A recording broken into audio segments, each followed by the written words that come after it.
It's an absolutely wild day in the world of Magic the Gathering. We have just got a crazy BloomBurrow leak. The most powerful and complicated Magic card ever made has just appeared in a secret lair, and Wizards of the Coast just admitted that Thunder Junction's lore doesn't make any sense. Magic. I am a wizard! History. I'm an old wizard! The magic historian. My bones hurt. Greetings, owners of fine luxury cardboard rectangles. My friends, I hope the day finds you well because we have gathered for another glorious installment of Mega Magic news, and man, do we have some juice to talk about. So let's dive in, taking a look at the BloomBurrow leak. Up on the screen, you are going to see the Warren War Leader. What even is this? This is a bizarre token that might be an exact copy of a creature or might be its offspring. So let's break down what this is, and then I'll tell you what I mean by that. So it is kind of blurry. That's how it goes when it comes to leaks. What happened is some stores accidentally posted this information early. So this is a legit product that's absolutely coming, and this is a metallic version of the token, but we'll get into that. Let's talk about what it does. So Warren War Leader is a rabbit knight token with the following ability. Whenever you attack, choose one. You either create a 1/1 white rabbit token that's tapped and attacking, or attacking creatures you control get +1/+1 till end of turn. The most notable part of this for me is the fact that at the bottom it says in brackets, this token's mana cost is 2 and a white. Now the majority of tokens in Magic the Gathering don't have abilities, but we've seen in more recent times that Wizards likes making these more complex tokens, and honestly, I'm totally here for that. As long as we get tokens that print it all out and we don't have to remember ourselves, this works for me. I love the concept of this tiny little battle-ready rabbit. Now, when I said offspring, basically BloomBurrow is reportedly going to have this concept where your characters, your creatures can have children. Now how that plays out, whether the ability is, yo, this is the exact same creature except it's a 1/1, because this is a 1/1 creature, so we could have a full-on grown up Warren War Leader, and this is their child. So the idea is that when the creature dies, or perhaps when it comes into play, you get to make this token, or they could go even crazier with it. Let's say you have particular bunnies and they tap 2 bunnies to make this bunny. It's probably not that. The fact that they included the casting cost on the token really does make it feel to me like this is supposed to be a copy of another card. So you could have the original version of Warren War Leader, and maybe it costs 1 white and 2, but it's a 2/2 or a 3/1 or something else to make it feel like the adult version. Although, to be fair, we're dealing with rabbits, so they could all just be tiny little 1/1s, but we've seen that mice can be as big as 3/3 in this set already. So I lean towards this one just being a 1/1 because it's a kid. Look at the artwork. It does give that vibe too, but it's kind of hard to tell in a way. On top of that, that's not all we have to look at from BloomBurrow. This token is part of the Beadle and Grimm's BloomBurrow set, and it includes a number of things. So it comes not only with the Warren War Leader, but other tokens as well. You can see that there is a 1/1 rabbit token that goes along with the War Leader's ability. And really, I mean, this is a pretty strong token, right? You swing in, you can boost your guys, you can make more creatures. Theoretically, there might be ways to make more copies of this token too in the set. I mean, I know there is outside of it. We've got a million ways to copy your tokens. But either way, behind those 2 tokens, you've got a food token. Now, these are 3 of 7 different tokens that are going to be available. These are all metallic tokens, and they come in this sick tin. Now, I do actually, before we fully hype out about this, I do need to put out a word of warning. When it comes to Beadle and Grimm's, their products can be hit or miss. So the Phyrexian secret lair they did had a ton of problems with the actual deck box. Now, because this is just a lunchbox style tin and metallic tokens, it doesn't seem like there is as much room for problems, but just bear in mind that what you're looking at on the screen is a promotional prototype image, and some of the things you see may not exactly look the same when they're finished. But I have to admit, looking over everything that's in this, I really want it. It's totally Canada themed as well. Take a look at the +1 counter there. It's a maple leaf, son, and you get 5 of those, and they're made of metal. The maple leaf is right on our flag. On top of that, the maple leaf is on the dice set. So they have BloomBurrow dice. You get 1 D20, you get 2 D10s, and 3d6.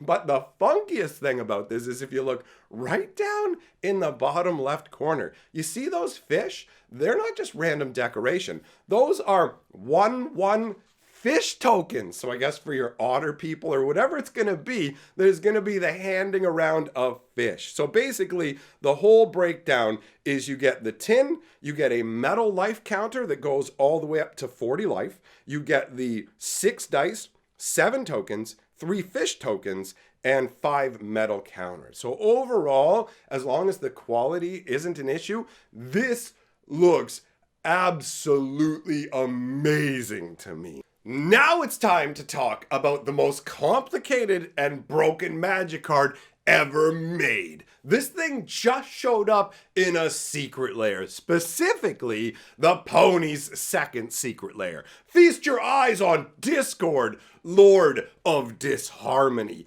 This card is insane, right? You take a look at it, it costs only 4 mana to put out, red, black, and 2, 3/5 legendary flying chimera. At the beginning of your end step, choose a random non-land magic card name. Until your next end step, you may cast a copy of a spell with that name, and mana of any type can be spent to cast it. If you cast a spell this way, copy this ability if Discord is on the battlefield. And the flavor text says, oh, what fun is there in making sense? So, if you don't know, first of all, what the idea is behind this card real quick, this is a crazy dragon and other beast hybrid all slapped together, but also essentially a god type being who comes in and causes problems for the My Little Ponies at first, but then becomes sort of their friend, where sometimes you can rely on him to help out and other times you can't because he is Discord, Lord of Disharmony. And speaking of the name Discord, they have the actual interaction software that we all log into for the forums called Discord, and that literally means disharmony and not getting along. And every time I see the name Discord, it makes me think about that specifically. At least this guy makes sense with the name, right? So the character is actually voiced by the guy who played Q in the Star Trek series. And in the Star Trek series, Q is this crazy godlike being who is mischievous, does what he wants, and causes all kinds of problems. And Discord, the pony, was actually based on him conceptually. Obviously, though, the most interesting thing about this card is its broken ability, because you have to understand, it doesn't even say traditional magic cards, my friends. So that means that this ability encompasses everything that counts as a magic card, not just your regular size magic cards. We're talking Arch Enemy, we're talking Plane Chase, we're even talking those bizarre cards from the Theros Battle Face, the Hydra decks. All of that stuff is theoretically spawned by this guy. Now, this is a nightmare to keep track of. This is the most complicated magic card ever made, and because it gives you access to every magic card, and if you have enough mana, you can keep chaining this over and over and over and over again. That's what makes it insanely powerful as well. Now, when it comes down to it, some people may decide, you know what, we're just going to ignore the arch enemy, the plane chase and all that, because even determining what the random card is going to be pretty tricky. Your best bet is to just go to a random card picker, like something like MTG Picks or Scryfall, and have it generate a random card for you. But the ability is nuts because it triggers at the beginning of your end step, but you don't have to cast the spell right then. You have all the way until your next turn, the end of it, to cast that spell. You're going to get that ability triggering again at the end of each of your turns, but it also triggers every single time you cast the spell too. So you can just go completely ham with this. And I have to say, this is everything a Magic card should be. Notice how it has the silver border. When we go with these insane bonkers cards that break the normal rules of Magic, this is where they should be. I miss the days where Wizards could just go crazy ham with silver bordered cards, and they really do need to bring this concept back more, because we're getting all the broken stuff in the black bordered world where it's all official Magic cards. And when you look at this kind of a power level, honestly, with the current card design, I wouldn't be that surprised if they attempted something almost on this level in regular Magic, but making something that fits so flavorfully, because Discord's here to help you, right?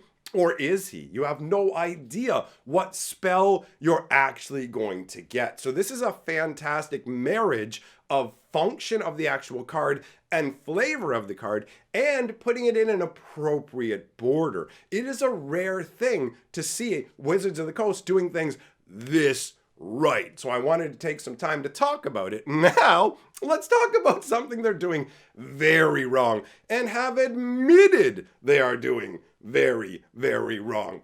Thunder Junction's story is abysmal, okay? Wizards of the Coast has been putting it out in piecemeal. And let's be very clear, the story is so dreadful that the person who runs the Fantasy Geographic Magic the Gathering lore channel has stopped making Magic the Gathering lore videos. And that guy is both handsome, awesome, and you know what? 3 things. He's brilliant too. So he stopped making Magic lore videos. Why? Because the lore makes no sense anymore. It's absolute garbage. And Wizards acknowledged that in their most recent story installment, where they had Geese and Giraffe go, hey, we're going out to this graveyard, all right? And wait a minute, this graveyard has like so many corpses in it. How can this graveyard have so many corpses in it when the whole world is uninhabited? Oh, nobody was here. So the story literally points it out, and then they try going, oh, hey, it's because some kind of Innistrad necromancer or whatever showed up and was like, bro, I'm gonna set a trap to protect something maybe, I guess, or something. And then all the corpses got up and went, oogly boogly boogly boogly, and chased after Geese and Giraffe, and oh no, it was so scary. But the problem is, first of all, that they're straight out acknowledging how nonsensical it is. But more important than that is the previous installment of the story where they had Geese and Giraffe who weren't at a graveyard. They're out in the middle of a desert. So you literally have the plan. Hey, we're going to do this train robbery. So the idea will be we'll blow up the bridge in front of it, and then we'll use a massive amount of undead to stop the train. And it's like, bro, you have the demon Rakdos with you. You haven't used him this entire story, aside from looking in the door and going, yeah, like, so why don't you have Rakdos mess up the train? But like, no, this is a great plan. So they're out in the middle of the desert where there are no dead bodies, because this is an uninhabited world that literally only had people come out to it in the last year. So no, you don't have a ton of corpses out in the desert that you can raise. So the story literally has them raise these people, a whole bunch of corpses from the desert, and then later in the story has the brother and sister going, hey, the plane's uninhabited. Why are all these bodies here? You didn't ask it before. Wizards of the Coast is literally acknowledging in the story that the story doesn't make sense and trying to be all tongue-in-cheek with it. And I don't know if it's because they have different authors or they just don't care anymore, but they straight out lied to us. They told us that they had a rededication. We have a rededication to the lore going forward. They used the lore as an excuse for the Aftermath sets. That's why we were going to do this extra set too. Aftermath, hey, check it out. It's all got this story built into it. But it's not about that. It's about ripping us off and selling us less cards. Thunder Junction has even less of a connection that makes any sense than any set before it. Even Markov Manor, slapped together as it is, makes more sense. The Eldraine story ended with Ashiok spiriting Ariette away, going, I'm going to make you a queen somewhere else. I have plans for you. Pulling her out of a prison. The next time we see her, she's sitting in a saloon, goobity goo, playing on a piano, and Catelyn shows up and she's like, if I knew you were going to be part of this, I would have asked for more money. It's like, what? None of this is connected. So once I saw that whole direct acknowledgement of the inconsistency of the story in the story, it sent me spiraling over the edge. But you know what pulled me back? This big, fat mystery box. This has been 3 months waiting for this to show up. The post office tried to stop me from getting it. It's been beat down, but inside is a grand mystery. So tonight on my live stream archive, we are going to open Shelton's mystery box. You're going to want to see what's inside. I want to see what's inside. So link will be left for that down in the description below. I'll see you guys over there for that. Big thank you to all of my patrons for supporting my channel. And I will see you all, my friends, in the next video.